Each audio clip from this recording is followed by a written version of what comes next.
So we have a cocktail here, and the military, both the United States and other places, have used low-frequency noise and infrasound to try to, I guess some people have called it a weapon of war, etc. But the military for a long time has been aware that if you have persistent low-frequency noise on people and infrasound, and also that visual strobing, like that shadow flicker, it will destabilize the body. And there's no protection for it. It just penetrates everything. Okay, and one of the medical researchers in the UK, they were what we call really high-core researchers. They determined that you disrupt the inner ear from low frequency and infrasound, and that's the kind of experience I get, where I get really dizzy and quite ill from it. And what you can't hear can harm you. I know a lot of things that don't harm, that harm you even though you can't hear it. Carbon monoxide, I think we all know that. And one interesting one is ultraviolet light. I was thinking the other day, it's only been about 2 decades since we've started to use block and protection. When I was a kid, nobody worried about it, but now we know, even though you can't hear ultraviolet rays, it certainly can harm you. This particular study validated Dr. Pierpont's work.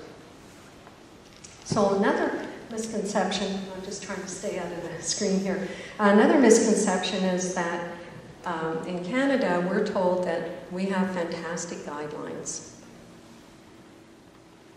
Yet, I feel we've been experimented on for some time. Our guidelines have bounced all over the place.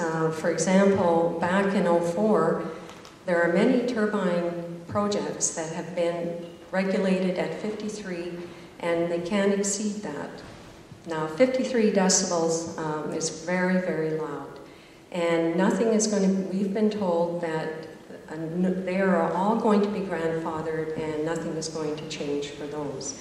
However, back in October last year, they dropped them to 51. I'm not too sure why. It might have been due to complaints. And we were promised in June that our new regulations would give us 40. The regs have now been finalized, and we can't find out if we got the 40 because the regulations that are posted, there's no sign of 40 decibels anywhere in the regulations except for solar. Well, solar doesn't do anything. It doesn't make any thumping. So we've been trying to clarify where did the 40 go. And we're getting hints that we're back at the 51. And this is very disturbing because many people in Ontario feel betrayed that we are right back where we started from. As well, as you know, 10 decibels is perceived by the ear as doubling. So the difference between 40 and 53 or 51 is a lot, 150, 160%. Okay. Now, this is quite interesting because I have 3 references here that say if you pack in turbines tighter and allow more noise, you make more money. And you'll notice that the second reference there is from a technical document from a wind turbine company. So if you reduce the noise by 1 decibel, you can lose anywhere from 0.3 to 3% of production of electricity. That's a lot of money. That can add up. And the bottom one is the formula that was taken from your US Department of Energy that says decibels, more decibels leads to more kilowatts, leads to more money. So that's part of the situation that we have. Rick has identified how World Health says if you want to be able to sleep and be comfortable in your home, you need 30 decibels outside. Not inside the bedroom, but outside. Okay? And we know our guidelines aren't working. This is a snapshot of one small project in Ontario where 6 homes have been bought out already, and all of these people have had to sign non-disclosure clauses. The developer has spent $1.75 million on buyouts. So our guidelines are obviously not working at all. People don't leave their homes like this unless they're desperate. Another misconception, I hear this a lot. Sometimes hear it from media guys who want to be interviewed, and they say, well, gee, I went to a wind complex and I stood underneath it and I didn't hear it, it didn't bother me.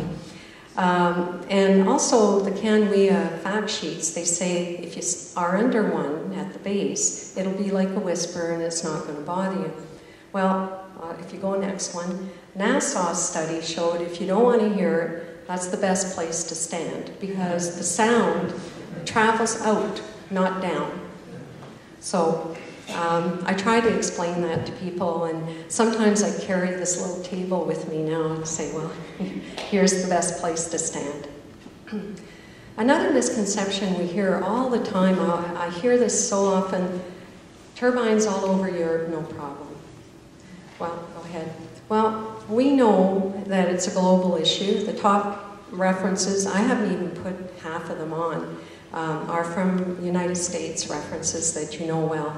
But in Europe, they're starting to really protest heavily the population there.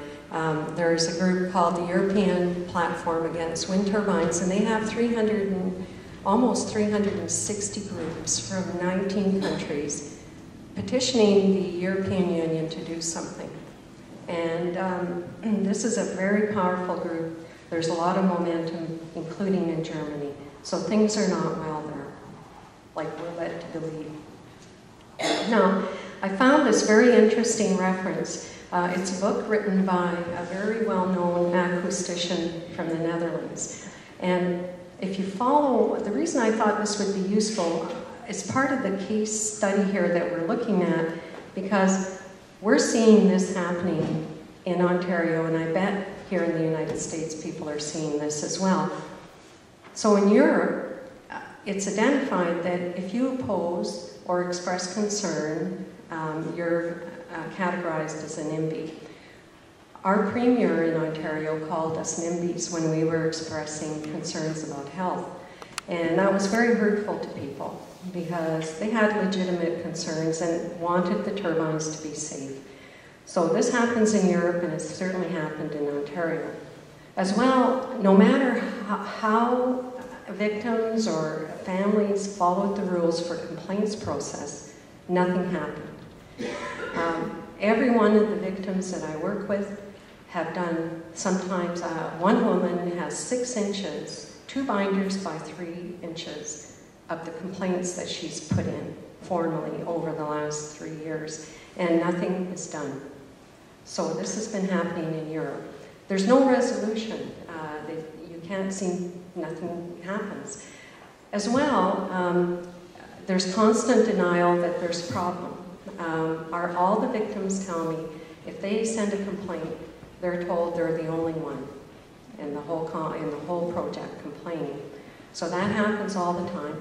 And as well, I'm finding in Ontario, the policy for renewable energy persists and continues.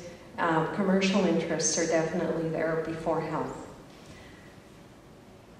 In Europe, they've been asking for third-party health studies as well, and that research is impeded. We have concept proposals to our authorities, and nothing happens. And all we're asking is for a third-party health study to prove or to demonstrate where to put them, okay? Now, CanWIA says that the complaints for adverse health effects are few and far between, but they also say in their best practice guidelines that people living close, which is within 1 kilometer in this case, to a wind turbine, the complaints are not uncommon. So they seem a little bit confused and have gotten mixed up a few times about this.